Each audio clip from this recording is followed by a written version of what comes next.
안녕하세요. 저는 오늘 하루도 죽지 못해 살고 있는 한 가정의 주부입니다. 이제 제 나이도 60이 넘어가는군요. 그동안 별일 다 겪었지만 30년 전 제가 겪었던 일은 지금도 잊혀지지가 않습니다.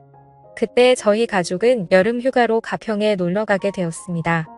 햇볕이 좋은 맑은 날씨에 길거리에 팔고 있는 옥수수를 사서 먹으며 즐거운 휴가의 분위기를 느끼면서 펜션에 도착했습니다. 간단하게 짐을 풀고 불놀이를 즐기며 놀다 보니 하루가 빠르게 흘러가 어둑해지는 저녁이 되었습니다.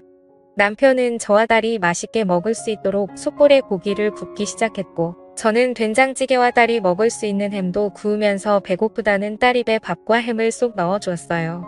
그렇게 배부르게 저녁 식사를 마치고 저희 가족은 잠시 소화도 시킬 겸 동네 한 바퀴를 돌고 있었는데 가로등 불빛에 빗방울이 한두 방울씩 떨어지기 시작하더군요. 하늘을 보니 몇 분 전까지만 해도 하늘을 빼곡히 채운 별빛들은 사라지고 컴컴한 하늘만 보였습니다. 더 많은 비가 쏟아질 것 같아 최대한 빠르게 집에 들어갔고 잠시 후 엄청난 폭우가 쏟아지기 시작했습니다.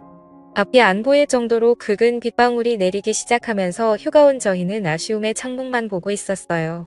그렇게 아침에 일어나 보니 보슬비가 내리긴 했지만 거의 비가 그친 상태였고 딸은 잠시 밖에 나가고 싶다며 아침 일찍부터 일어나 펜션 주인이 키우는 강아지인지 꼬리치고 있는 계집을 보며 저를 보채기 시작했습니다.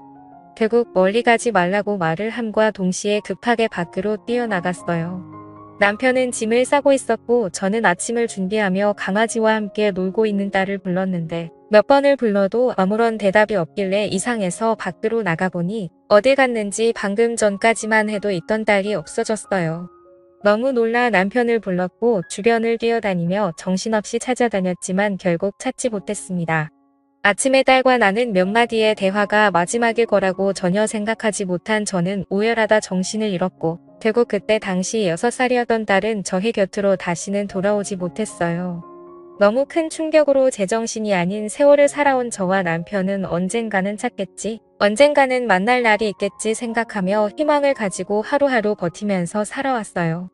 그렇게 살아오다 보니 어느덧 30년이라는 시간이 지나버렸어요. 그만큼 저와 남편도 세월 앞에 장사 없다고 60대가 되어버렸어요. 그러면서 시간이 흐른 만큼 딸에 대한 기억도 희미해지고 그리움의 감정도 무뎌지고 있었어요. 지금 만나게 된다면 40을 바라보고 있을 나이일 텐데 존재를 알 수 없으니 생각하면 할수록 가슴이 미어져 왔어요. 그렇게 언제 올지 모르는 딸을 기다리며 삶을 살아오고 있는데 갑자기 저희 집 문을 누군가 두드리기 시작했어요. 저녁밥을 차리고 있던 남편과 저는 아무도 찾아오지 않을 시간에 문을 두드리니 이상하게 생각했고 제가 현관으로 나가 누구냐고 물어봐도 대답이 없자 그냥 무시하고 돌아섰는데 현관 밖에서 엄마라고 말을 하고 있는 목소리가 제 귀에 맴돌았습니다. 저는 순간 몸이 멈추었고 엄마라고 들렸던 목소리에 제 심장이 뛰기 시작했습니다. 너무 놀라 급하게 현관문을 열었고 제 앞에 서 있던 여자는 저를 보면서 눈물을 흘리며 엄마라고 외치고 있었습니다. 갑작스럽게 제 집에 찾아온 여자를 보고는 당황도 하였고 긴가민가한 상태로 아무 말 없이 얼굴을 보고 있는데 뒤이어 남편도 달려나오자 남편을 보고 아빠라고 말을 하며 눈물을 흘리고 있었습니다. 현관 앞에 우두커니 서 있게 할 수 없어 일단 집으로 들어오게 했고 마침 저녁을 먹으려고 준비하고 있었기 때문에 셋이서 저녁을 먹게 되었습니다. 남편과 저는 너무 놀라 셋이서 밥을 먹고 있으면서도 너무 얼떨떨했고 일단 밥부터 먹고 천천히 대화해보기로 했습니다. 밥이 코로 들어가는지 입으로 들어가는지 모를 정도로 딸이라고 찾아온 여자의 얼굴을 보느라 정신이 없었고 그렇게 식사를 마치고 과일을 먹으며 하나하나 물어보기 시작했습니다. 저는 우리 집은 어떻게 알고 찾아온 거니 지금까지 이사 안 간 이유가 언젠가는 찾아오겠지 생각하며 기다리긴 했는데 여자는 지금은 예전의 기억이 잘 떠오르진 않지만 엄마랑 어렸을 때 펜션에 놀러가서 강아지랑 놀고 싶다고 말했는데 그때 옆에 지나가는 강아지 보고 뒤따라 가다가 산속으로 들어가게 되면서 길을 잃어버렸어요. 다시 부모님이 있는 쪽으로 돌아가려 했지만 너무 멀리 와버린 건지 찾으려고 하면 할수록 점점 더 깊은 곳으로 들어갔고 날이 어둑해지고 지치게 되면서 정신을 잃었는데 눈을 떠보니 어느 할머니 집에 있었어요. 깨어난 저를 보고는 음식을 챙겨주셨고 그렇게 부모님을 찾아준다는 할머니의 말에 함께 지내게 되었죠. 정말 잘해주셨고 부모님이 오실 때까지 매일 눈물을 흘리며 기다렸는데 할머니께서 부모님이 사고로 세상을 떠나셨다는 말을 하면서 저를 키워주셨어요. 그때 당시 너무 어렸던 저는 잘 몰랐기 때문에 혼자 계셨던 할머니 밑에서 자라오기 시작했어요. 할머니는 외로웠던 자기 옆에 있어줘서 고맙다며 항상 말해줬던 게 기억나네요. 정말 잘해주셨는데 할머니께서 몸이 많이 안 좋으셨는지 저는 결국 구하원에 들어가 성인이 될 때까지 살다 보니 어렸을 적 엄마가 주소를 말해줬던 게 어렴풋이 성수동이라는 동네와 저의 집이 인사주택으로 되어 있다는 것만 기억해 시간이 될 때마다 그런 곳 위주로만 돌아다니면서 동네 주민분들 중 연세 드신 분들에게 돌아가신 부모님 관련된 소식을 듣고 싶어 물어보며 돌아다니며 세월을 보냈는데 동네 주민분들과 대화를 하던 중 그때의 일들을 기억하고 계시는 할머니를 만나게 되면서 부모님께서 살아계시다는 말을 듣게 되었고 여기까지 오게 되었어요. 이 말들을 듣고 있는데 저는 눈물을 흘리고 말았습니다. 과거의 상황들이 하나도 틀리지 않았습니다. 그렇게 바라고 바라던 딸의 얼굴을 볼 수 있었다는 거에 너무 감사했습니다. 동네 주민분들이야 워낙 저희 가정사를 잘 알고 계신 분들이 몇 분 있었기 때문에 그분들 중 한 분과 만나게 된 것 같아 너무 감사했습니다. 더 이상 다른 건 물어볼 필요도 없었습니다. 과거의 일들이 모두 생생하게 떠오르기 시작했고 그때의 미안함 때문에 저는 제 딸의 손을 잡고 고개를 떨며 아무 말도 할 수가 없었습니다. 오랜 세월이 흐른 만큼 어색함도 교차했고 조심스럽게 이런저런 이야기를 하면서 그동안 힘겹게 살아온 딸의 인생을 들으며 너무 소중한 시간을 함께하고 있었습니다. 저희는 늦게까지 대화를 이어나갔고 다음 날 출근을 해야 한다며 다시 오겠다는 딸의 말에 아쉬운 표정을 남기며 신발을 신고 있는 딸에게 가지 말라고 말하고 싶었지만 그동안 살아온 세월이 있기 때문에 그런 감정을 억누르고 손을 잡고 다음 날 꼭 다시 와달라는 말을 하면서 보내줬습니다. 30년의 세월이 흘렀고 6살 때의 기억이 거의 나지 않는다는 딸을 보며 안타까움에 가슴이 미어졌고 그동안 죽은 줄로만 알고 부모 없이 살아온 세월이 얼마나 힘들었을지 도저히 상상이 안 되었습니다. 그동안 못해준 것들 세상 떠나기 전에 모든 걸 다 해주리라 다짐하면서 다음 날이 빨리 오기를 기다렸습니다. 너무 기분이 들떴고 딸의 얼굴이 아른거려 남편과 저는 잠 한숨 못 잤네요. 딸은 매일 저녁 저희 집에 찾아왔고 주말의 경우 아침부터 와서 함께 시간을 보내줬고 마음이 너무 앞선 저는 그동안 해주지 못했던 것들 해주려고 모든 걸 다 내어주었습니다. 힘들게 일하며 퇴근 시간에나 볼 수 있는 게 싫어해 줄 수 있는 게 금전적으로 지원해 주는 것밖에 없어 딸에게 카페 하나 차려줬고 내일을 카페에서 시간을 함께 보냈네요. 그리고 살던 집에 어렸을 때의 딸의 방을 다시 리모델링해서 모든 걸 다시 새롭게 시작하며 서로가 점점 안정이 되고 자리가 잡힌 줄 알았는데 하나의 문제가 있었습니다. 예전부터 만나왔다던 남자가 있는데 정리했다고 말은 했지만 밤늦게 전화 오고 밖에서 통화하고 싸우는 소리가 들리다 보니 신경이 거슬리기 시작했습니다. 그런데 저녁에 보리를 보고 카페에 들어갔는데 딸이 말했던 그 남자와 단둘이 대화를 하고 있는 것 같았습니다. 저는 밖에서 그 남자가 나오기만을 한참 동안 기다렸고 밖으로 나오자마자 그 남자에게 다가가 경은 이 엄마라는 말을 하면서 따로 대화하기를 원한다며 다른 카페로 자리를 옮겼습니다. 그리고 딸에게 빚이 있다는 걸 듣게 되면서 갚지 않고 계속 도망치길래 정신적으로 너무 힘들다며 나중에 자기도 무슨 짓을 저지를지 모르는 이 엄마라면 대신 빚을 갚아달라고 저에게 화를 내기 시작했습니다. 이런 문제를 30년 만에 만나게 된 부모에게 말하지 못한 건 당연하다고 생각해 이 남자에게 빌린 돈 1억을 대신 갚아줬습니다.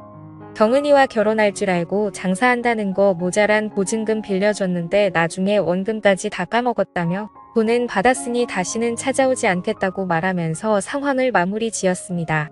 이런 문제로 인해 얼마나 불편하고 힘들었을지 생각하니 너무 마음이 아팠습니다. 집에서 저는 자연스럽게 이런저런 이야기하면서 상처되지 않을 선에서 조심스럽게 그 남자에 대해 말을 하면서 이력을 갚아줬으니 다시는 찾아오지 않을 거라며 미안해하는 딸을 다독여줬습니다. 30년의 세월 동안 부모 없이 살아보겠다고 발버둥치다가 이런 일들이 발생된 것 같아 마음이 너무 무거웠지만 앞으로 모든 일이 잘 될 거라고 좋게 생각했습니다. 그런데 생각지도 못한 문제가 발생되면서 손발이 떨리기 시작했고 딸과 그 남자의 대화 속에 듣게 된 진실의 충격을 받고 말았습니다.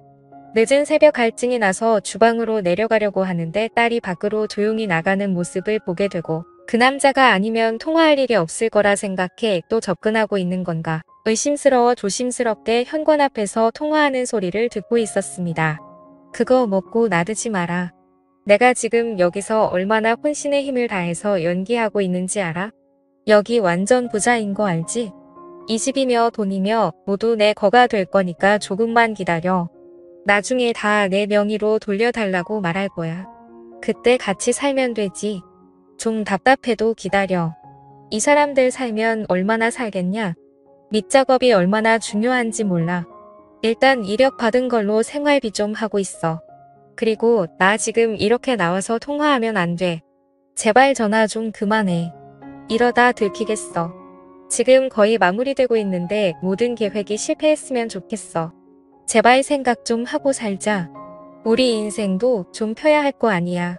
의심을 사게 되면 나중에 유전자 검사하자고 할지도 모르잖아. 그럼 빼박이야. 내가 전화할 때까지 무조건 기다려. 그럼 끊는다.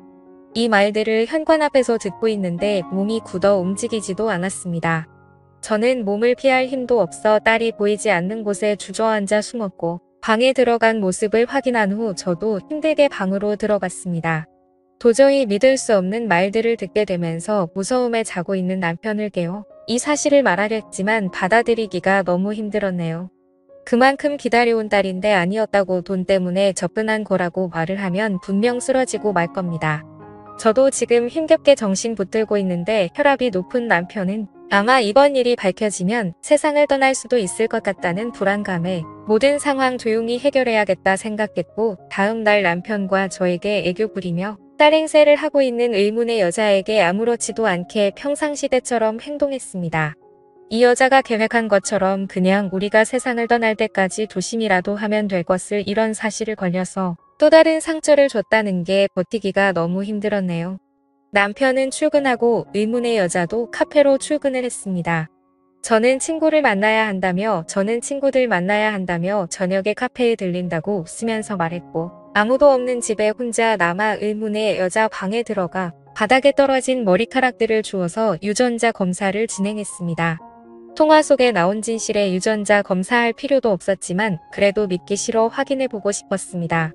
집에 돌아와 한참을 멍하니 있으면서 함께 찍었던 사진들과 추억이 모두 거짓이었다니 생각하며 핸드폰에 담긴 추억들을 보며 한참을 울었고 저녁이 되고 길 건너편에서 열심히 웃으며 일을 하고 있는 의문의 여자를 보고 있으니 그냥 이대로 살까 딸로 받아들이고 살까 다시 예전으로 돌아가기 이대로 모른 척하고 살다가 세상 떠났으면 좋겠다는 생각이 들었습니다. 그토록 기다렸던 일들이고 보고 싶었던 딸이었는데 이 모든 사실이 거짓이라도 나 혼자만 사실이라고 믿고 있다면 아무렇지도 않게 살아갈 수 있을 텐데 이런 생각들로 머릿속이 복잡해졌고 결국 카페에 들어갈 수 없었습니다. 그렇게 평상시 대처하면서 행동을 하면서 지내오다 보니 유전자 검사 서류가 도착했고 떨리는 손을 힘들게 진정시키며 뜯어보니 그 안에 있던 서류에서조차 거짓으로 말을 해주고 있었습니다. 저는 결정을 해야 했고 결국 원래 우리의 삶으로 돌려놔야겠다 생각해 퇴근하는 남편 딸로 만나 차 안에서 조용히 대화를 이어나갔습니다. 그런데 남편에게 듣게 된 더 충격적인 말은 저보다 더 먼저 이 사실들을 알고 있었던 겁니다. 점이 집에 와서 살 때부터 유전자 검사를 진행했었고 사람을 붙여 모든 행동들을 다 관찰하고 있었다며 생각지도 못한 남편의 말들에 너무 놀라고 말았습니다. 제가 그토록 보고 싶어 했던 딸이었기 때문에 차마 말을 할 수 없었다며 정신적으로 힘들어할 저를 생각해 진실이 드러날 때까지 기회를 엿보고 있었다고 대화를 이어나갔습니다.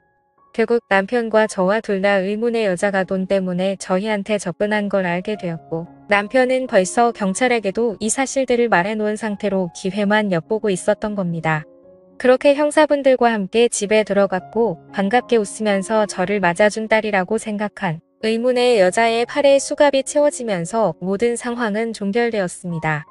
그리고 드디어 저와 만났던 그 남자 또한 잡히게 되었고 너무나 저희 과거를 잘 알고 있었던 의문의 여자의 입에서 나온 말들은 제가 동네에서 지인들과 만나면 과거 딸과 헤어졌던 일들을 자주 말을 하면서 지내왔기 때문에 그런 말들을 녹음하고 계획해서 범행을 저질렀다고 털어놨습니다. 제 입에서 나온 말들로 계획했다는 거에 너무 놀랐고 그 여자와 남자는 사기죄로 구속 조치가 이루어졌네요. 과거의 아픈 기억들을 비우미로 범행을 저지르려고 계획했다는 거에 정신적으로 힘든 시간들을 보내게 되었습니다. 집에 들어와서 자식이라고 생각했던 그 여자와 함께한 화상의 흔적들을 지우면서 아직까지 돌아오지 않은 진짜 딸을 생각하며 눈물을 흘리고 말았습니다. 언젠가 분명 살아있고 엄마 아빠를 찾고 있을 우리 딸 경은아, 만약 이 사연을 접하게 된다면 꼭 연락 바란다. 보고 싶다. 그래도 세상 떠나기 전에 얼굴 한번 보고 싶구나. 어디에서 살고 있던 항상 행복하게 지내고 있길 바란다. 지금까지 제 사연을 읽어주셔서 감사드립니다.